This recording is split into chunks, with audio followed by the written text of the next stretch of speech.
Hello friends, नमस्कार दोस्तों। आज हम बात करेंगे कंप्यूटर से जुड़े हुए टॉप 25 इंपॉर्टेंट एमसीक्यू क्वेश्चंस के बारे में। जी हाँ दोस्तों, ये सभी के सभी प्रश्नों को हमने अलग अलग प्रतियोगी परीक्षाओं से संग्रह किया हुआ है ताकि आपको हम एक वीडियो के अंतर्गत बता सकें कि कैसे कैसे प्रश्न जो है आजकल अलग अलग प्रतियोगी परीक्षाओं में पूछे जा रहे हैं। खास करके ट्रिपल सी के अंतर्गत ये सभी प्रश्न पूछे गए हैं और कंप्यूटर के आधारित जितने भी कोर्स हैं उनमें ये सभी के सभी प्रश्न बार बार रिपीट होते हैं। तो ये सभी प्रश्न आप सबके लिए बहुत ही ज़्यादा इंपॉर्टेंट है। वीडियो को बिल्कुल लास्ट तक बिना स्किप किए हुए देखिएगा ताकि आसानी से ये सभी के सभी 25 प्रश्न आपको अच्छे से आ सकें। मैं आशा करता हूं कि वीडियो फिनिश होने के बाद आपको कुल 100 प्लस क्वेश्चन बहुत ही आसानी के साथ तैयार हो जाएंगे, क्योंकि मैं सभी प्रश्नों के साथ डिस्कस करने वाला हूं ताकि आपकी जानकारी और भी ज़्यादा बढ़ सके। तो चलिए बिना देर किए शुरू करते हैं आज के इस इम्पॉर्टेंट वीडियो को। नमस्कार दोस्तों, मैं अभय पांडे सीसीआई एजुकेशन नगरा के इस डिजिटल क्लास में आप सभी का फिर से एक बार स्वागत करता हूं। सबसे पहले आप सभी को नव वर्ष 2021 की ढेर सारी शुभकामनाएं। यह साल आपके लिए बहुत ही अच्छा रहे। चलते हैं हम लोग अपने पहले प्रश्न की तरफ, जो कि कंप्यूटर पर आधारित यहाँ पर आपको प्रश्न मिल रहे हैं। दोस्तों, आपको बता दें कि आप एक पेन और कॉपी लेकर के बैठिएगा और मेरे बताने के पहले ही आप अपने कॉपी में इसका राइट आंसर नोट कर लीजिएगा ताकि वीडियो फिनिश होने के बाद आप आसानी से मिला सकें कि आपको कितने सही सही प्रश्न आ रहे थे। इससे आपका काफ़ी ज़्यादा कॉन्फिडेंस जो है वो बढ़ जाएगा और जिस भी परीक्षा की आप तैयारी कर रहे हैं उस परीक्षा की तैयारी करने में आपका और भी ज़्यादा मन लगेगा। तो सबसे पहला यहाँ पर प्रश्न दिया हुआ है, किसी प्रोग्राम में बग क्या होता है। जी हाँ दोस्तों, प्रश्न है किसी प्रोग्राम में बग क्या होता है। वो आपको बता दें, प्रोग्राम जो होते हैं वो निर्देशों का समूह होता है। अलग अलग निर्देशों को जब हम एक जगह इकट्ठा कर देते हैं तो वही प्रोग्राम के रूप में जाना जाता है। और किसी प्रोग्राम में बग पूछा गया है कि क्या होता है। ऑप्शन देखिए यहाँ पर दिया हुआ है, स्टेटमेंट, रॉन्ग, एरर या अटैचमेंट। जी हाँ दोस्तों, आपको बताना है कि जो प्रोग्राम में बग होता है उसे हम क्या कहते हैं, स्टेटमेंट, रॉन्ग, एरर या फिर अटैचमेंट। तो राइट आंसर यहां पर हो जाएगा ऑप्शन सी वाला, यानी कि तीसरा वाला, जिसको हम कहते हैं एरर। जी हाँ दोस्तों, किसी भी प्रोग्राम में जो गलतियां होती हैं वही गलतियां बग कहलाती हैं। यानी कि किसी प्रोग्राम के एरर को हम बग कहते हैं और उस गलती को ढूंढ करके उसे सही करने की प्रक्रिया जो है वो डिबगिंग कहलाती है। तो अगर आप प्रोग्रामिंग करने चाह रहे हैं या प्रोग्रामिंग कर रहे हैं तो आपके प्रोग्राम में अगर लगातार बार बार गलतियां हो रही हैं तो वो गलतियां जो है वो बग कहलाएंगी और आप अगर उसे सही कर लेते हैं तो वह प्रक्रिया डिबगिंग कहलाती है। आगे बढ़ते हैं हम लोग अपने सेकंड क्वेश्चन की तरफ। यहाँ पर देखिए दूसरा प्रश्न बहुत ही खास है और ये प्रश्न तो हम आपको चैलेंज के साथ कह सकते हैं कि बहुत सारी प्रतियोगी परीक्षाओं में इसको बार बार रिपीट किया गया है। उत्तर प्रदेश में जो 68,500 की टीचर भर्ती हुई थी उसमें भी इस प्रश्न को पूछा गया था। इसके अलावा बहुत सारी परीक्षाओं में इसको बार बार रिपीट किया गया है, तो इसे बिल्कुल याद रखिएगा। प्रश्न है, किसी भी वेबसाइट का मेन पेज कहलाता है। जी हाँ दोस्तों, जब भी हम कोई वेबसाइट ओपन करते हैं तो जो उसका सबसे पहला मेन पेज ओपन होता है उसे हम क्या कहते हैं। ऑप्शन में देखिए दिया हुआ है, static page, dynamic page, home page या यूआरएल पेज। जी हाँ दोस्तों, इन चारों ऑप्शनों में से आपको बताना है कि वेबसाइट का जो मेन पेज होता है उसे हम किस नाम से जानते हैं। आशा करते हैं आप अपनी नोटबुक में राइट आंसर नोट कर चुके होंगे और इसका राइट आंसर यहाँ पर थर्ड नंबर का हो जाएगा, होम पेज। जी हाँ दोस्तों, होम पेज जो होगा यही इसका बिल्कुल ही सही आंसर होगा। जब भी हम कोई वेबसाइट ओपन करते हैं तो जो सबसे पहला उसका पेज हमारे सामने ओपन होकर के दिखाई देता है उसे हम होम पेज कहते हैं।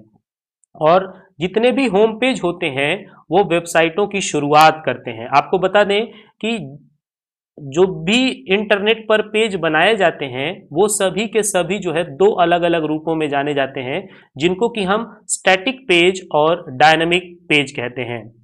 इनको आप ऐसे भी पढ़ते हैं, स्टैटिक वेब पेज और डायनामिक वेब पेज। जबकि जो भी वेब पेज हमको यूआरएल के माध्यम से सर्च करने की सुविधा देते हैं, यानी कि जो भी वेबसाइट्स हम सर्च करते हैं तो वेबसाइट के प्रत्येक पेज जो है वो यूआरएल पेज के रूप में भी जाने जाते हैं। लेकिन यहाँ पर जो प्रश्न दिया गया है वो है किसी भी वेबसाइट का जो मेन पेज होता है वह क्या कहलाता है, तो यहाँ पर राइट आंसर हो जाएगा होम पेज। आगे बढ़ते हैं हम लोग क्वेश्चन नंबर 3 की तरफ। बहुत ही खास प्रश्न है। यहाँ पर देखिए प्रश्न दिया हुआ है आईसी चिप का निर्माण होता है। आईसी यानी इंटीग्रेटेड सर्किट। इसे हम बात करें तो कंप्यूटर के 3rd जनरेशन में इसका यूज किया गया था और पूरा नाम इसका है इंटीग्रेटेड सर्किट। इसे बनाया था जेएस केल्वी द्वारा और यह जो है कंप्यूटर के 3रे जनरेशन में सबसे ज्यादा प्रयोग होने वाला तकनीक था। और पूछा गया है प्रश्न में कि आईसी चिप का निर्माण होता है किसके द्वारा होता है। ऑप्शन देखिए दिया हुआ है फाइबर से, एल्यूमिनियम से, कार्बन से या फिर सेमीकंडक्टर से। जी हाँ दोस्तों, आपको बताना है कि आईसी चिप जो है वो किससे बना हुआ होता है और यहाँ पर राइट आंसर जो हो जाएगा वो हो जाएगा ऑप्शन चौथा सेमीकंडक्टर से। जी हाँ दोस्तों, आईसी चिप जो होते हैं वो सभी सेमीकंडक्टर से बने होते हैं और यह आईसी चिप जो है यह सबसे पहली बार कंप्यूटर के 3रे जनरेशन में प्रयोग किया गया था। आगे बढ़ते हैं हम लोग क्वेश्चन नंबर 4 की तरफ। बहुत ही खास यहाँ पर प्रश्न है, इनमें से बायोस किस प्रकार की स्टोरेज डिवाइस है। जी हाँ दोस्तों, प्रश्न एक बार फिर से ध्यान से पढ़ते हैं। इनमें से बायोस किस प्रकार की स्टोरेज डिवाइस है। यहाँ पर बायोस की बात हो रही है तो बायोस जो है बेसिक इनपुट आउटपुट सिस्टम है और यह जो है किस तरह का स्टोरेज है। ऑप्शन देखिए दिया हुआ है प्राइमरी, सेकेंडरी, टेरिटरी या फिर ऑल ऑफ द एबव। बहुत ही ध्यान से कंफ्यूज करने वाला यह क्वेश्चन है, तो आप प्रश्न को ध्यान से पढ़ के तीनों ऑप्शनों को ध्यान से पढ़िए क्योंकि चौथा नंबर यहाँ पर दे रखा है ऑल ऑफ द एबव, इसलिए आप कंफ्यूज हो सकते हैं। तो आपको बिल्कुल सही आंसर देना है। इसका राइट आंसर जो होगा वो होगा ऑप्शन पहला वाला, यानी कि ऑप्शन ए प्राइमरी। जी हाँ दोस्तों, बायोस जो है वह एक प्रकार का प्राइमरी मेमोरी है जो कि रोम के अंतर्गत आता है। रोम का पूरा नाम है रीड ऑनली मेमोरी और इसका एक टाइप है बायोस जिसका पूरा नाम है बेसिक इनपुट आउटपुट सिस्टम। यह कंप्यूटर का एक ऐसा स्टोरेज है जो कंप्यूटर को बूट कराने में हमारी मदद करता है। यहाँ बूटिंग का मतलब है कंप्यूटर को स्टार्ट करना। कंप्यूटर को जब हम स्टार्ट करते हैं तो कंप्यूटर की स्टार्टिंग प्रक्रिया बूटिंग कहलाती है और बूटिंग 2 तरह के होते हैं। पहला जो बूटिंग होता है उसे हम कोल्ड बूटिंग कहते हैं और जो कंप्यूटर रन कर रहा हो और उसे हम जब रीस्टार्ट करते हैं तो वह बूटिंग वार्म बूटिंग कहलाती है। तो यहाँ पर बायोस जो है यह प्राइमरी मेमोरी का पार्ट है, तो इस वजह से राइट आंसर पहला हो जाएगा प्राइमरी। जबकि जो अलग से हम मेमोरी यूज करते हैं उन्हें हम सेकेंडरी मेमोरी कहते हैं, इन्हें हम द्वितीयक मेमोरी के नाम से भी जानते हैं। जबकि तीसरा ऑप्शन यहाँ पर देखिए दिया हुआ है टेरिटरी। बहुत ही इंपॉर्टेंट और बहुत ही खास, आजकल इस शब्द का बहुत ही ज्यादा अलग अलग परीक्षाओं में प्रयोग हो रहा है। तो टेरिटरी मेमोरी वह होती है जो कि रिमूवेबल होती है, यानी उसे आप अपने डिवाइस में कनेक्ट कर सकते हैं, लगा सकते हैं और जब चाहे आप उसे निकाल सकते हैं। जैसे हम इसके लिए बात करें पेन ड्राइव। पेन ड्राइव जो है इसे हम टेरिटरी मेमोरी के अंतर्गत रख सकते हैं, जिसको कि आप जब चाहें आप लगा सकते हैं और उसके बाद से आप अपने डिवाइस से उसे रिमूव भी कर सकते हैं। तो टेरिटरी बिल्कुल बायोस नहीं है और सेकेंडरी भी बिल्कुल नहीं है। राइट आंसर यहाँ पर प्राइमरी हो जाएगा। आगे बढ़ते हैं तो यहाँ पर देखिए क्वेश्चन नंबर 5 दिया हुआ है, बहुत ही खास। यह भी प्रश्न बहुत बार रिपीट हुआ है, पहली कौन सी कंप्यूटर भाषा विकसित की गई थी। जी हाँ दोस्तों, कंप्यूटर की पहली कौन सी भाषा विकसित की गई थी। ऑप्शन देखिए दिया हुआ है कोबोल, बेसिक, पास्कल और फोर्ट्रान। तो आपको बताना है कि कंप्यूटर की सबसे पहली भाषा कौन सी विकसित की गई है। तो राइट आंसर यहां पर हो जाएगा ऑप्शन चौथा फोर्ट्रान। जी हाँ दोस्तों, फोर्ट्रान जो है सबसे पहली बार इसे ही कंप्यूटर के हाई लेवल लैंग्वेज के रूप में प्रयोग किया गया है। कंप्यूटर में 2 तरह के लैंग्वेज प्रयोग किए जाते हैं जिसे कि हम हाई लेवल लैंग्वेज और लो लेवल लैंग्वेज के नाम से जानते हैं और फोर्ट्रान जो है पहला कंप्यूटर का भाषा जो है इसे विकसित किया गया था। आगे बढ़ते हैं हम लोग क्वेश्चन नंबर 6 के तरफ। देखिए बहुत ही खास प्रश्न है, बिल्कुल यह प्रश्न जो है वो आपके जीके जीएस को भी चेक करने वाला है कि आप कितना बेहतर तरीके से कंप्यूटर के सेक्टर की सारी बातें जो है वो जानते हैं। प्रश्न देखिए दिया हुआ है, भारत का प्रथम कंप्यूटर आधारित डाकघर है। जी हाँ दोस्तों, भारत का वह कौन सा डाकघर है जो कि पूरी तरह से कंप्यूटराइज हो चुका था, तो वो कहाँ पर है, यहाँ पर दिया हुआ है। देखिए दिया हुआ है ऑप्शन में दिल्ली यानी न्यू दिल्ली, कोलकाता, मुंबई या बेंगलोर। ये पूछा गया है कि भारत का प्रथम कंप्यूटर आधारित डाकघर कहाँ पर है, तो यह है न्यू दिल्ली में, कोलकाता में, मुंबई या में, बेंगलुरु में, कहाँ पर है।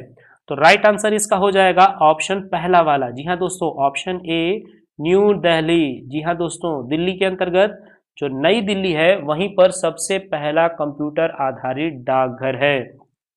आगे बढ़ते हैं हम लोग क्वेश्चन नंबर 7 के तरफ। बिल्कुल ही खास प्रश्न है, एक्वा यूजर इंटरफेस के साथ दिखाई देता है। जी हाँ दोस्तों, बहुत ही खास इंटरफेस की यहाँ पर बात हो रही है। ऑपरेटिंग सिस्टम से रिलेटेड यह क्वेश्चन यहाँ पर दिया हुआ है। एक्वा यूजर इंटरफेस के साथ दिखाई देता है, कौन सा ऑपरेटिंग सिस्टम, तो यहाँ पर देखिए नाम दिया हुआ है नीचे, विंडोज, मैक, यूबंतु या फिर लिनक्स। यहाँ पे आपको बताना है इन चारों में से कौन सा ऐसा ऑपरेटिंग सिस्टम है जो एक्वा यूजर इंटरफेस आपको प्रोवाइड करता है, इन्हीं के साथ वो दिखाई देता है। तो इसका राइट आंसर जो होगा वह होगा option second, Mac operating system. जी हाँ दोस्तों, यहाँ पर जो सेकंड ऑप्शन है मैक, यह बिल्कुल सही हो जाएगा। मैक का पूरा नाम है मैकिंटॉश और इसे एप्पल कंपनी द्वारा तैयार किया गया है। इसकी बात करें तो एक्वा यूजर इंटरफेस जो है यह अपने डेस्कटॉप को बिल्कुल ट्रांसपेरेंट रखता है ताकि आप आसानी के साथ दोनों तरफ देख सके, और यह बहुत ही खास मैक ऑपरेटिंग सिस्टम का एक फीचर है। तो यह बिल्कुल नया प्रश्न आपके लिए होगा, इसे आप जरूर याद रखिएगा कि एक्वा यूजर इंटरफेस के साथ जो ऑपरेटिंग सिस्टम दिखाई देता है उसका नाम है मैक, और मैक को बनाया है एप्पल कंपनी ने, और एप्पल कंपनी के आविष्कारक माने जाते हैं, एप्पल कंपनी को बनाने वाले मिस्टर स्टीव जॉब्स। आगे बढ़ते हैं, यहां पर देखिए क्वेश्चन नंबर 8 दिया हुआ है, बहुत ही खास प्रश्न है, युबंतु ओएस में लॉन्चर दिखाई देता है। जी हाँ दोस्तों, लॉन्चर की यहां पर बात हो रही है कि युबंतु ओएस में लॉन्चर आपको किधर दिखाई देता है। ऑप्शन में देखिए दिया हुआ है लेफ्ट, राइट, अप या बॉटम। आपको बताना है कि लॉन्चर युबंतु ऑपरेटिंग सिस्टम में कहां दिखाई देता है, लेफ्ट में, राइट में, अप में या फिर बॉटम में। तो यहां पर राइट आंसर जो होगा वह होगा सबसे पहला, लेफ्ट में। जी हाँ दोस्तों, लॉन्चर जो होता है वो आपको युबंतु के अंतर्गत सबसे लेफ्ट में दिखाई देता है। जब हम युबंतु का डेस्कटॉप ओपन करते हैं तो ऊपर में हमें एक पतली पट्टी दिखाई देती है जिसे मेन्यू बार के नाम से जाना जाता है, और आपको लेफ्ट में एक पतली पट्टी से थोड़ी चौड़ी होती है, यानी कि मेन्यू बार से ये थोड़ा सा चौड़ा होता है, इसको हम लॉन्चर कहते हैं। इसकी और खास बात आपको बता दें कि लॉन्चर में सबसे ऊपर आपको डैश दिखाई देता है और सबसे नीचे आपको ट्रैश दिखाई देता है। जी हाँ दोस्तों, बिल्कुल ही यूनिक दोनों नाम है, आसानी से आपको याद रहेंगे, सबसे ऊपर डैश और सबसे नीचे ट्रैश। इन दोनों की खासियत क्या है, तो डैश के अंतर्गत जा करके आप किसी भी प्रोग्राम, एप्लीकेशन, फाइल को आप चाहे तो युबंतु के अंतर्गत सर्च कर सकते हैं, जबकि सबसे नीचे जो आपको ट्रैश दिखाई देता है वह बिल्कुल रिसाइकल बीन के जैसे होता है। जी हाँ दोस्तों, अगर आपने विंडोज ऑपरेटिंग सिस्टम यूज किया होगा तो आपको एक रिसाइकल बीन नाम का सिस्टम आइकन मिलता है, ठीक वैसा ही आपको युबंतु के अंतर्गत ट्रैश मिलता है जिसमें सारी डिलीट की गई फाइल अथवा फोल्डर जो है जाकर के स्टोर होती हैं। तो आपको बिल्कुल ही ये याद रहेगा कि युबंतु ओएस में लॉन्चर जो है वह हमेशा लेफ्ट साइड में दिखाई देता है। एक बात आपको और बता दें कि युबंतु ओएस के अंतर्गत लॉन्चर ही एक ऐसा स्थान है जहां पर जब हम कोई एप्लीकेशन लॉन्च करते हैं तो उसका आइकन हमें दिखाई देता है। एक और खास बात आपको बता दें कि विंडोज ऑपरेटिंग सिस्टम में नीचे एक पतली पट्टी होती है जो टास्क बार के रूप में जाना जाता है, जबकि युबंतु में कोई टास्क बार जैसा नीचे बॉटम में कोई पट्टी नहीं होती है। यहाँ पर दाहिने में जो आपको पट्टी दिखाई देती है जो टास्क बार के जैसे वर्क करती है उसी को लॉन्चर कहा जाता है। आगे बढ़ते हैं क्वेश्चन नंबर 9 के तरफ। बहुत ही खास, यह भी युबंतु ऑपरेटिंग सिस्टम से ही रिलेटेड क्वेश्चन है। युबंतु ओएस में डिफॉल्ट थीम का नाम क्या है? जी हाँ दोस्तों, बहुत ही खास, बहुत ही बार यह ट्रिपल सी के पेपर में रिपीट हुआ है। आपको यहाँ पर बताना है। आपको तो अब बता दें कि युबंतु ऑपरेटिंग सिस्टम को ओ लेवल के नए सिलेबस में भी ऐड कर दिया गया है। जी हाँ दोस्तों, ओ लेवल का पूरा सिलेबस जो है वो जनवरी 2021 से बदल चुका है और अब जो है आप पूरे के पूरे ओ लेवल कोर्स को बिल्कुल नए पैटर्न, नए सिलेबस के आधार पर करेंगे। तो यहाँ पर देखिए क्वेश्चन में पूछा गया है युबंतु ओएस में डिफॉल्ट थीम का नाम है। ऑप्शन देखिए दिया हुआ है एम्बियंस, रेडियंस, क्लासिक या हाई कंट्रास्ट। तो आपको बताना है कि बिल्कुल सही इसका आंसर क्या होगा। तो क्वेश्चन नंबर 9 का राइट आंसर हो जाएगा सबसे पहला ऑप्शन। जी हाँ दोस्तों, एम्बियंस जो है यह युबंतु ओएस का सबसे डिफॉल्ट थीम है। इसके अलावा युबंतु ऑपरेटिंग सिस्टम में आपको केवल दो ही तरह के थीम देखने को मिलते हैं, पहला एम्बियंस और दूसरा रेडियंस, जिसमें एम्बियंस आपको डिफॉल्ट थीम मिलता है, आप चाहें तो इसे रेडियंस के रूप में भी कन्वर्ट कर सकते हैं। इसके अलावा एक हाई कंट्रास्ट का भी आपको थीम जो है युबंतु ओएस के अंतर्गत मिल जाता है, जबकि क्लासिक थीम जो है आपको विंडोज ऑपरेटिंग सिस्टम के अंतर्गत मिलता है। विंडोज ऑपरेटिंग सिस्टम जो है माइक्रोसॉफ्ट कंपनी द्वारा तैयार किया गया है। आगे बढ़ते हैं यहाँ पर। तो नेक्स्ट क्वेश्चन दिया हुआ है क्वेश्चन नंबर 10। जी हाँ देखिए, बहुत ही खास वर्ड प्रोसेसिंग प्रोग्राम से रिलेटेड यह क्वेश्चन है। प्रश्न है वर्ड प्रोसेसिंग प्रोग्राम में पहले पेज के पहले लाइन के पहले अक्षर को अगर हम बड़ा करना चाहें, यानी बढ़ाने के लिए प्रयोग करते हैं, कौन सा ऑप्शन यहाँ पर यूज करते हैं। बहुत ही खास प्रश्न है। वर्ड प्रोसेसिंग प्रोग्राम में पहले पेज के पहले लाइन के पहले अक्षर को बढ़ाने के लिए प्रयोग करते हैं। ऑप्शन देखिए दिया हुआ है upper case, drop cap, increase font size या चेंज केस। इन चारों ऑप्शन में कौन सा वह ऑप्शन है जिसके द्वारा पहले पेज के पहले लाइन के पहले अक्षर को आप बड़ा कर सकते हैं।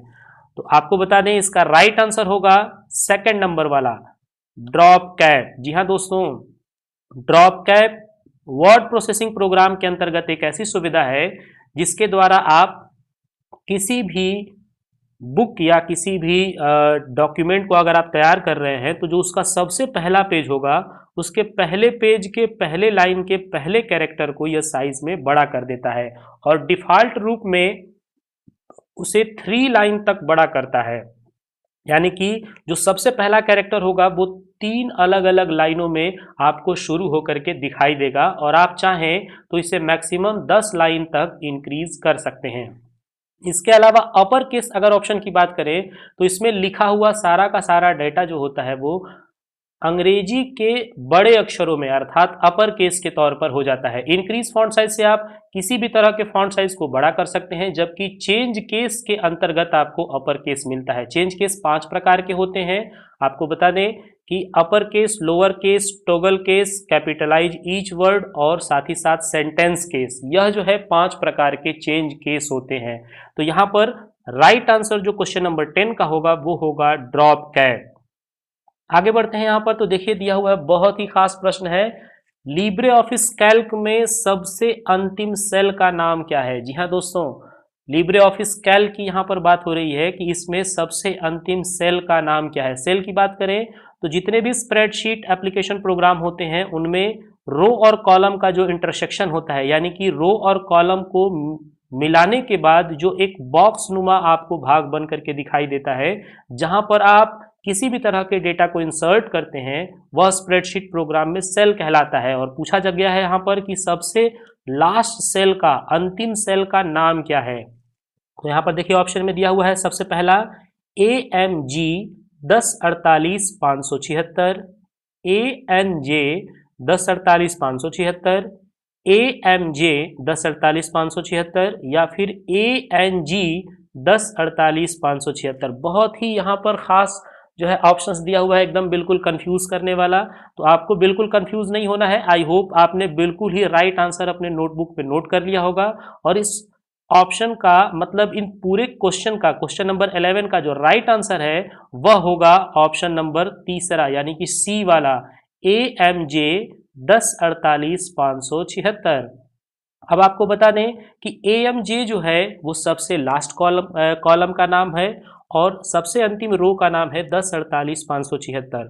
और इन दोनों को जब हम आपस में मिला देंगे तो सेल का नाम हो जाएगा, यानी AMJ 1048,576 सबसे अंतिम सेल का नाम होगा, वह भी लिब्रे ऑफिस के कैल्क में। लेकिन अगर हम एक्सेल की बात करें जो कि माइक्रोसॉफ्ट कंपनी द्वारा तैयार किया गया है, तो माइक्रोसॉफ्ट एक्सेल में सबसे अंतिम सेल का नाम है XFD 1048,576। जी हाँ दोस्तों, एक्सेल के अंतर्गत अगर हम बात करेंगे तो XFD जो है, यह जो है आपके सबसे अंतिम कॉलम का नाम होता है और रो का नाम सेम है 1048,576। तो यहाँ लिब्रे पूछा गया है कैल्क के बारे में, तो यहाँ पर आपको AMJ 1048,576 बिल्कुल सही आंसर है, इसे आपको टिक करना होगा। आगे बढ़ते हैं तो यहाँ पर देखिए क्वेश्चन नंबर 12 दिया हुआ है, लिब्रे ऑफिस कैल्क में कौन सा अलाइजमेंट नहीं होता है। बिल्कुल खास यहाँ पर प्रश्न हो गया है इस नहीं वर्ड के यूज कर देने से। जी हाँ दोस्तों, नहीं पूछा गया है कि कौन सा इसमें नहीं है, तो आपको बताना है कि लिब्रे ऑफिस कैल्क में कौन सा अलाइजमेंट नहीं होता है। ऑप्शन देखिए दिया हुआ है लेफ्ट, राइट, सेंटर या जस्टिफाई। इन चारों में से कौन सा अलाइजमेंट कैल्क के अंतर्गत नहीं होता है। तो यहाँ पर आपको बता दें कि इसका राइट आंसर हो जाएगा ये चौथे नंबर का ऑप्शन डी हो जाएगा, जस्टिफाई। जी हाँ दोस्तों, जस्टिफाई जो अलाइजमेंट होता है वो कैल्क के अंतर्गत नहीं होता है। यह जो है वर्ड प्रोसेसिंग प्रोग्राम के अंतर्गत होता है, जिसमें कि जब भी हम कोई पेज पर टेक्स्ट लिखते हैं तो दोनों तरफ बिल्कुल एकदम इक्वल हो जाता है, इसको हम जस्टिफाई बोलते हैं। और यह जो है कैल्क यानी कि स्प्रेडशीट प्रोग्राम के अंतर्गत नहीं होता है। लेफ्ट, राइट और सेंटर ये तीनों जो है अलाइजमेंट यहाँ पर होते हैं। लेफ्ट के अंतर्गत हम सेल में लेफ्ट से लिखना शुरू करते हैं, राइट का अलाइजमेंट जब हम यूज करते हैं तो सेल के अंतर्गत हम राइट में लिखना शुरू करते हैं, और अगर हम सेंटर अलाइजमेंट सेलेक्ट करते हैं तो सेल के अंतर्गत बिल्कुल बीचों बीच लिखते हैं, जबकि जस्टिफाई आपको कैल्क में अलाइजमेंट नहीं मिलता है। आगे बढ़ते हैं तो यहाँ पर देखिए क्वेश्चन नंबर 13 है। जी हाँ दोस्तों, बिल्कुल बहुत ही खास प्रश्न है। यहाँ पर इस तरह के भी स्प्रेडशीट प्रोग्राम के क्वेश्चंस जो है वो पूछे जाते हैं। देखिए प्रश्न दिया हुआ है, equal power start bracket 5,2 bracket close का आउटपुट होगा। जी हाँ दोस्तों, यहाँ पर पावर फंक्शन की बात की गई है कि अगर पावर फंक्शन में हम 5,2 करके और अगर हम आउटपुट देखेंगे तो हमको आउटपुट क्या मिलेगा। तो पावर फंक्शन जो है वो इस यहाँ पर देख लीजिए कि ऑप्शंस में दिया हुआ है 10, 25, 125 या 525। तो इन चारों में से कौन सा सही उत्तर हो जाएगा, आप इसे अपने नोटबुक पे कर लीजिएगा। इसका राइट आंसर यहाँ पर हो जाएगा ऑप्शन नंबर बी, यानी सेकंड नंबर का 25। जी हाँ दोस्तों, ये करता काम कैसे है इसे हम देख लेते हैं। तो यहाँ पावर फंक्शन का यूज किया गया है, यानी कि 5 का पावर 2 हो जाएगा, तो 5 इंटू 5 इज इक्वल हो जाएगा 25। जी हाँ दोस्तों, 5 और 5 को आपस में हम गुणा करेंगे तो इसका राइट आंसर आएगा 25। तो इस 13वें नंबर के क्वेश्चन का राइट आंसर हो जाएगा ऑप्शन नंबर का बी, यानी कि 25। आगे बढ़ते हैं क्वेश्चन नंबर 13 के तरफ, और सॉरी यहाँ पर 14 नंबर का क्वेश्चन है। यहाँ पर देखिए बहुत ही खास प्रश्न दिया हुआ है, इक्वल मीड। जी हाँ दोस्तों, इक्वल मीड यह भी आपको बिल्कुल स्प्रेडशीट एप्लीकेशन प्रोग्राम का ही क्वेश्चन मिल रहा है। क्वेश्चन दिया हुआ है, equal mid start bracket double inverted comma में लिखा हुआ है career computer institute double inverted comma close comma 5,19 bracket close का आउटपुट होगा। जी हाँ दोस्तों, आपको बता दें कि यहाँ मीड फंक्शन के बारे में आपसे बात किया जा रहा है। मीड का यहाँ पर नाम है मिडिल। जी हाँ दोस्तों, आपको इसमें से मिडिल निकालना है, और वो भी मिडिल कैसे निकालना है, यहाँ पर देखिए आपको अलग अलग ऑप्शंस दे रखे हैं। इनको हम लोग थोड़ा ध्यान से समझ लेते हैं कि मीड फंक्शन का आउटपुट कैसे शो होता है। तो सबसे पहले तो हम मीड फंक्शन में ये देखते हैं कि टेक्स्ट जो है वो क्या लिखा हुआ है। तो यहाँ पर देखिए आप अलग अलग तरह का टेक्स्ट जो है वो आपको लिखा हुआ मिल जा रहा है। तो टेक्स्ट जो है ये पूरा का पूरा लिखा हुआ है कैरियर कंप्यूटर इंस्टीट्यूट, और यहाँ पर इसने शुरू किया है 5 से, यानी 5वें से लेकर के और 19 कैरेक्टर तक यह बीच का मीड हमको निकालना है। तो 5 कैरेक्टर हम देखना शुरू करें तो काउंट करते हैं, सी फर्स्ट हो जाएगा, 1 2 3 4 5, यानी कि जो सेकंड वाला ई है यहां से हमारा कैरेक्टर शुरू होगा। तो हम अपने आंसर में देखते हैं कि सेकंड वाले ई से कौन सा ऑप्शन हमको मिल रहा है। ये देखिए थर्ड नंबर का हमको ये ऑप्शन मिल रहा है और यहां से लेकर के इसको 19 तक काउंट कर देना है, यानी कि इस ई से लेकर के और 19 कैरेक्टर तक हमें काउंट कर देना है। तो जो हमको राइट आंसर मिलेगा वही बिल्कुल सही आंसर हो जाएगा। तो यहां पर इस क्वेश्चन नंबर 14 का राइट आंसर हो जाएगा ऑप्शन नंबर सी। जी हाँ दोस्तों, एक बार फिर से आपको बता दें कि मीड के अंतर्गत जो पहला आपको डिजिट मिल जाता है उसी कैरेक्टर से शुरू करना चाहिए, यानी कि यहाँ पर 5 है तो आपको सिंपली देख लेना है 1 2 3 4 5, यानी सेकंड वाले ई से यहाँ पर शुरू हो रहा है तो आपको सिंपली सेकंड वाला ई देखना है कहाँ से, तो यहाँ पे तीसरे नंबर के ऑप्शन में ये दिया हुआ है, तो राइट आंसर यहाँ पर ऑप्शन नंबर थर्ड हो जाएगा। आगे बढ़ते हैं तो यहाँ पर देखिए क्वेश्चन नंबर 15 बहुत ही खास प्रश्न है। इम्प्रेस में मैक्सिमम जूमिंग कितनी होती है? जी हाँ दोस्तों, इम्प्रेस की बात हो रही है कि इम्प्रेस के अंतर्गत जूमिंग जो होता है वह अधिकतम कितना होता है, 500%, 800%, 1000% या 300%। तो इसका राइट आंसर हो जाएगा यहाँ पर चौथे नंबर का ऑप्शन। जी हाँ दोस्तों, इम्प्रेस के अंतर्गत जो मैक्सिमम जूमिंग होती है वो होता है 3000%। जी हाँ दोस्तों, 3000% जो है आपको इम्प्रेस के अंतर्गत जूमिंग मिल जाती है और मिनिमम जूमिंग इसमें 20% होता है। तो यहाँ पर बिल्कुल राइट आंसर हो जाएगा 3000%। आगे बढ़ते हैं तो यहाँ देखिए क्वेश्चन नंबर 16 है, बहुत ही खास, यह भी इम्प्रेस से रिलेटेड है। इम्प्रेस के अंतर्गत बनाई गई स्लाइड को A4 साइज पेपर पर अधिकतम कितनी संख्या तक प्रिंट कर सकते हैं?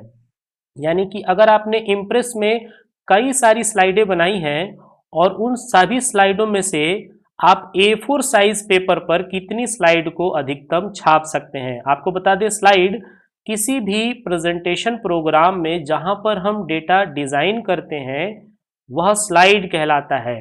तो यहाँ पर पूछा गया है कि एक A4 साइज पेपर पर आप अधिकतम कितनी संख्या तक के स्लाइड को प्रिंट कर सकते हैं? ऑप्शन में देखिए दिया हुआ है 4, 6, 8 एंड 9।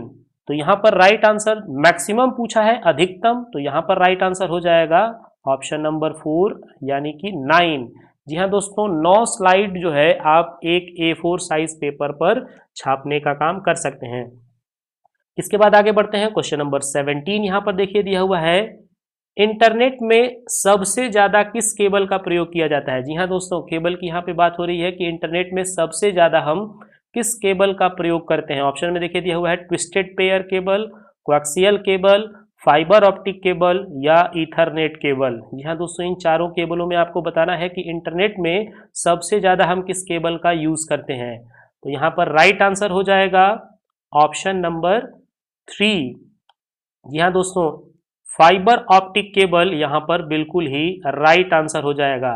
हम आपको बता दें कि twisted pair cable, coaxial cable और फाइबर ऑप्टिक केबल में इंटरनेट के अंतर्गत फाइबर ऑप्टिक केबल का सबसे ज़्यादा प्रयोग किया जाता है, जबकि लोकल एरिया नेटवर्क में अगर तेजी से डाटा ट्रांसमिशन करना हो तो हम कोएक्सियल केबल का यूज़ करते हैं। कोएक्सियल केबल की स्पीड जो होती है एक छोटे जियोग्राफिकल एरिया पर बहुत ही ज़्यादा होती है, जबकि अगर बड़े जियोग्राफिकल एरिया इंटरनेट पर अगर हमको केबल के थ्रू डाटा का ट्रांसमिशन करना हो तो उस समय हमें फाइबर ऑप्टिक केबल का प्रयोग करना होता है।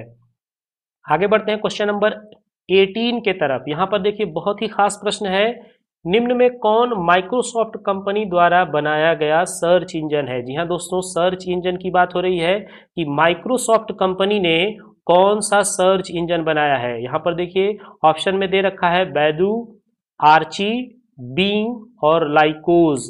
इन चारों ऑप्शनों में आपको बताना है कि माइक्रोसॉफ्ट कंपनी द्वारा बनाया गया सर्च इंजन कौन सा है। तो आपको यहाँ पर बता दें कि इसका राइट आंसर हो जाएगा नंबर थर्ड, ये तीसरे नंबर का ऑप्शन हो जाएगा सही बिल्कुल, जिसका नाम है बींग। जी हाँ दोस्तों, बींग जो है यह माइक्रोसॉफ्ट कंपनी द्वारा बनाया गया सर्च इंजन है जिसके माध्यम से आप किसी भी इंफॉर्मेशन को सर्च कर सकते हैं। जबकि चाइना के अंतर्गत सबसे ज़्यादा जो सर्च इंजन यूज़ किया जाता है, यानी कि चाइना का जो सर्च इंजन है उसका नाम है बैडू, और आर्ची जो है यह दुनिया में सबसे पुराना सर्च इंजन है। यानी अगर सबसे पुराने सर्च इंजन की बात आएगी तो आपको वहां पर राइट आंसर करना है आर्ची। आर्ची जो है ये दुनिया का सबसे पुराना सर्च इंजन है। और लाइकोज भी एक पुराना ही सर्च इंजन है, लेकिन यह डायरेक्टरी आधारित होता है। जी हाँ दोस्तों, यह भी काफी पुराना सर्च इंजन है और इसमें जो भी डेटा हम सर्च करते हैं वो सब डायरेक्टरी के फॉर्मेट में, फोल्डर के फॉर्मेट में हमें डेटा मिल जाता है। जबकि बिंग जो है यह माइक्रोसॉफ्ट कंपनी द्वारा बनाया गया सर्च इंजन है। आगे बढ़ते हैं तो यहाँ पर देखिए क्वेश्चन नंबर 19 दिया हुआ है, बहुत ही खास। इनमें से सबसे नया वेब ब्राउजर कौन सा है? जी हाँ दोस्तों, सबसे नए वेब ब्राउजर की यहाँ पर बात हो रही है, जो कि यहाँ चारों नाम दिए हुए हैं। इनमें से सबसे नया ब्राउजर कौन सा है? यहाँ पे देखिए दिया हुआ ऑप्शन में सफारी, क्रोम, एज और फायरफॉक्स। जी हाँ दोस्तों, आपको बताना है कि इन चारों ऑप्शनों में बिल्कुल सबसे नया वेब ब्राउजर कौन सा है, सफारी, क्रोम, एज या फायरफॉक्स। तो राइट आंसर यहां पर हो जाएगा नंबर थर्ड।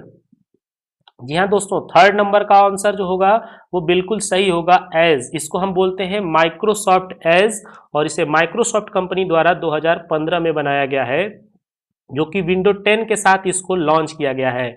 इसने इंटरनेट एक्सप्लोरर का स्थान ग्रहण किया है, यानी कि इंटरनेट एक्सप्लोरर को हटा करके और उसी के जगह पर माइक्रोसॉफ्ट एज को तैयार किया गया है। जबकि एप्पल द्वारा बनाया गया जो ब्राउज़र है उसको एप्पल सफारी कहते हैं, गूगल द्वारा तैयार किए गए ब्राउज़र को गूगल क्रोम और मोजिला द्वारा बनाए गए ब्राउज़र को मोजिला फायरफॉक्स के नाम से जाना जाता है। तो प्रश्न में यहाँ पूछा गया है इनमें से सबसे नया वेब ब्राउज़र कौन सा है, तो राइट आंसर यहाँ पर हो जाएगा माइक्रोसॉफ्ट का एज।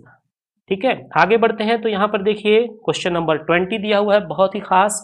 फेसबुक और ट्विटर किस प्रकार की वेबसाइट्स हैं? जी हाँ दोस्तों, फेसबुक और ट्विटर जो है वो किस तरह की वेबसाइट है? ऑप्शन देखिए दिया हुआ है, email platform, chat room, search engine या फिर सोशल नेटवर्किंग। जी हाँ दोस्तों, फेसबुक और ट्विटर के बारे में बात किया जा रहा है कि ये दोनों कैसे वेबसाइट हैं।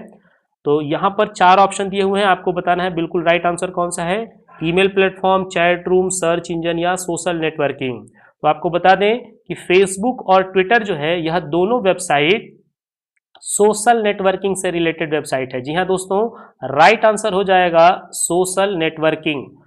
फेसबुक के संस्थापक मार्क जुकरबर्ग हैं, जो कि दुनिया में सबसे ज़्यादा सोशल नेटवर्किंग के लिए प्रयोग किया जाता है, जिस पर आप मित्र बनाना, अपने फोटो, वीडियो इत्यादि शेयर करना काफ़ी आसानी के साथ कर सकते हैं। जबकि ट्विटर जो है इस पर किया जाने वाला मैसेज ट्वीट कहलाता है। जी हाँ दोस्तों, ट्विटर जो है यह भी एक तरह का सोशल नेटवर्किंग साइट है, जिस पर आप ट्वीट करके और अपनी सूचना को, अपनी जानकारी को दूसरों के साथ साझा कर सकते हैं।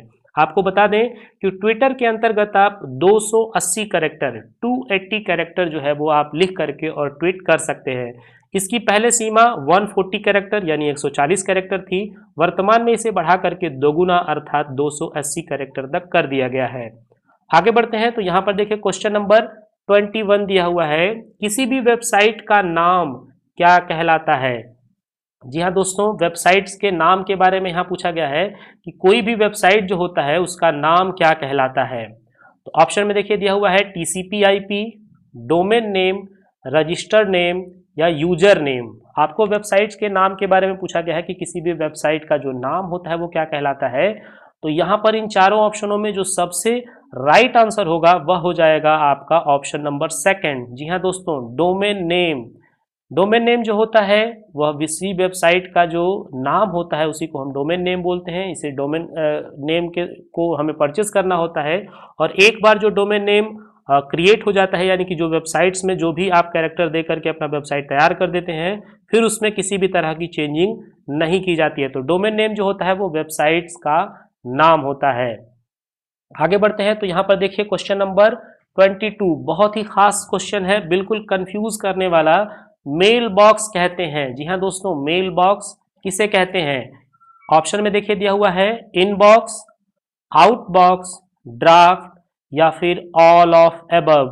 जी हाँ दोस्तों, मेल बॉक्स की बात हो रही है। मेल बॉक्स किसे कहते हैं? इनबॉक्स को मेल बॉक्स कहते हैं या आउटबॉक्स को, ड्राफ्ट को या ऑल ऑफ एबव।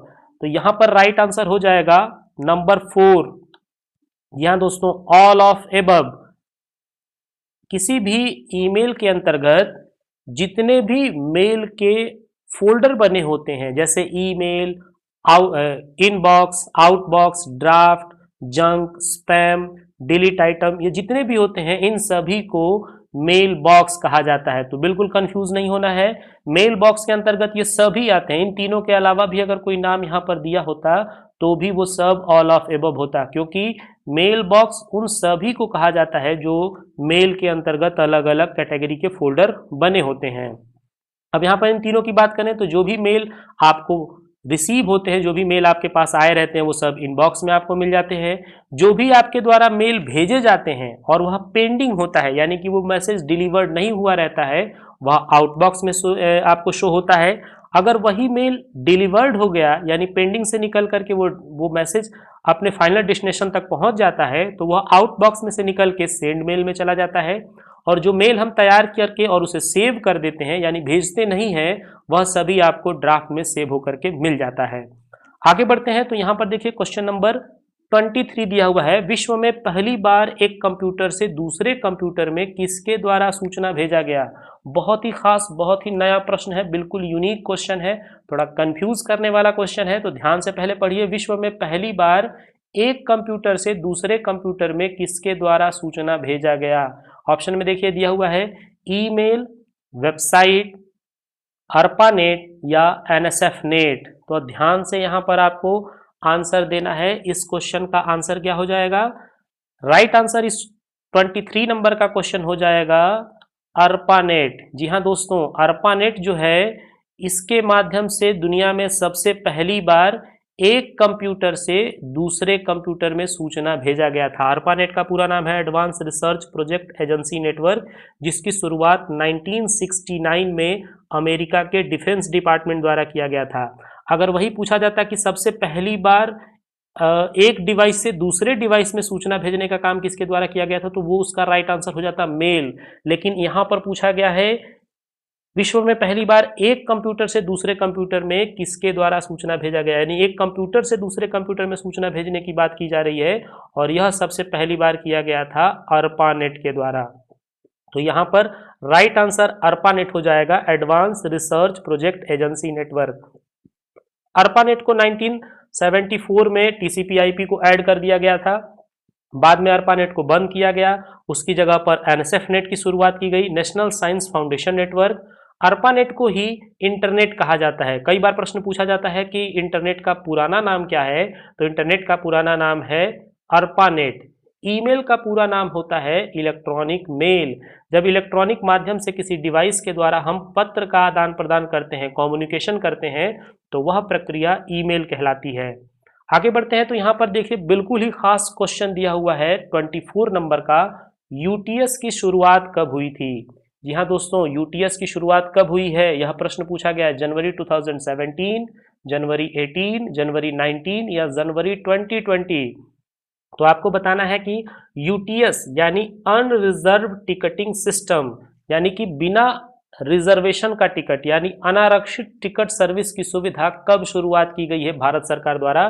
तो इसमें से आपको राइट आंसर बताना है। राइट आंसर हो जाएगा यहाँ पर ऑप्शन नंबर 3, यानी कि जनवरी 2019। जी हाँ दोस्तों, जनवरी 2019 में ही यूटीएस की शुरुआत की गई है, जिसे हम अनरिजर्व टिकट सिस्टम के नाम से भी जानते हैं। इसकी खास बात आपको बता दें तो अनरिजर्व टिकट सिस्टम के अंतर्गत आप रेलवे स्टेशन पर जा करके और टिकट बुक नहीं कर सकते हैं। रेलवे स्टेशन से 200 मीटर की दूरी पर अगर आप हैं तो आप टिकट बुक कर सकते हैं। इसके अलावा आप 5 किलोमीटर से अगर ज़्यादा दूरी पर हैं तो भी आप टिकट बुक नहीं कर सकते हैं। तो यह यूटीएस बहुत ही खास एप्लीकेशन है। आप चाहें तो प्ले स्टोर से इसे डाउनलोड करके अपने मोबाइल में रख सकते हैं, और इसकी शुरुआत की गई है जनवरी 2019 में, यानी कि पूरे के पूरे 2 साल होने को हैं इस यूटीएस ऐप की शुरुआत किए हुए। दोस्तों, अगर वीडियो अच्छा लग रहा है तो वीडियो को जरूर लाइक करिएगा, अपने दोस्तों में शेयर करिएगा और ज़्यादा से ज़्यादा कमेंट करिएगा, ताकि इस तरह का वीडियो मैं आप सबके लिए बनाता रहूं। अगर वीडियो आपने यहाँ तक देखा हुआ है तो ज़रूर लाइक करके जाइएगा, ताकि मुझे पता चले कि हाँ आपको वीडियो अच्छा लगा है। बढ़ते हैं हम लोग अपने सबसे अंतिम क्वेश्चन के तरफ, और बहुत ही खास प्रश्न है, इंटरनेट पर किए जाने वाले कार्य को कहा जाता है। जी हाँ दोस्तों, इंटरनेट पर जो हम वर्क करते हैं वो क्या कहलाता है। ऑप्शन में देखिए दिया हुआ है सर्फिंग, स्ट्रीमिंग, सर्चिंग और ऑल ऑफ एबव। यहाँ पर बहुत ही ध्यान से आपको कंफ्यूज नहीं होना है, बिल्कुल ही इंपॉर्टेंट क्वेश्चन है। मैं एक एक सारे ऑप्शनों को इसमें डिफाइन करूंगा क्योंकि बहुत ही खास प्रश्न है, तो बहुत ही ध्यान से इसका आप पहले राइट आंसर दे लीजिए। इंटरनेट पर किए जाने वाले कार्य को कहा जाता है सर्फिंग, स्ट्रीमिंग, सर्चिंग या ऑल ऑफ एबव। तो राइट आंसर यहां पर हो जाएगा ऑल ऑफ एबव। जी हाँ दोस्तों, इंटरनेट पर जो हम वर्क करते हैं वह सर्फिंग, स्ट्रीमिंग, सर्चिंग भी कहलाता है। अब क्या होता है इनके बारे में हम समझते हैं। सर्फिंग जो होता है, जब हम किसी एक वेबसाइट से दूसरे वेबसाइट में, दूसरे से तीसरे वेबसाइट पर हम विजिट करते हैं तो इंटरनेट पर वह क्रिया सर्फिंग कहलाती है। जब हम ऑनलाइन कोई वीडियो देखते हैं तो वह प्रक्रिया इंटरनेट पर स्ट्रीमिंग कहलाती है। और किसी भी इंफॉर्मेशन, किसी वीडियो, किसी पीडीएफ या किसी भी तरह के इंफॉर्मेशन को जब हम इंटरनेट पर ढूंढते हैं तो वह प्रक्रिया सर्चिंग कहलाती है। तो यहाँ पर यह तीनों ही क्रिया इंटरनेट पर की जाने वाली क्रिया है, इस वजह से इसका राइट आंसर हो जाएगा ऑल ऑफ एबव। दोस्तों आशा करता हूं कि ये पूरा का पूरा वीडियो आपको बहुत ही अच्छा लगा होगा। ये सारे के सारे क्वेश्चन आपको बहुत अच्छे लगे होंगे, बिल्कुल नए क्वेश्चन आपको मिले होंगे। और आपको ये अगर सारे क्वेश्चन अच्छे लगे हों, इनको आप पीडीएफ अगर चाहते हो तो मुझे कमेंट करके जरूर बताइएगा। अगर आपके कमेंट आते हैं तो मैं इसका पीडीएफ जरूर आपको भेजूंगा, डिस्क्रिप्शन में दे दूंगा, ताकि आप उसको वहां से आसानी से डाउनलोड कर लें। वीडियो अच्छा लगा होगा तो दोस्तों में शेयर करिएगा, ज़्यादा से ज़्यादा कमेंट करिएगा, ताकि हम इस तरह का नया वीडियो आपके लिए बनाते रहें। मिलते हैं अगले वीडियो में, तब तक के लिए थैंक यू फ्रेंड्स, जय हिंद।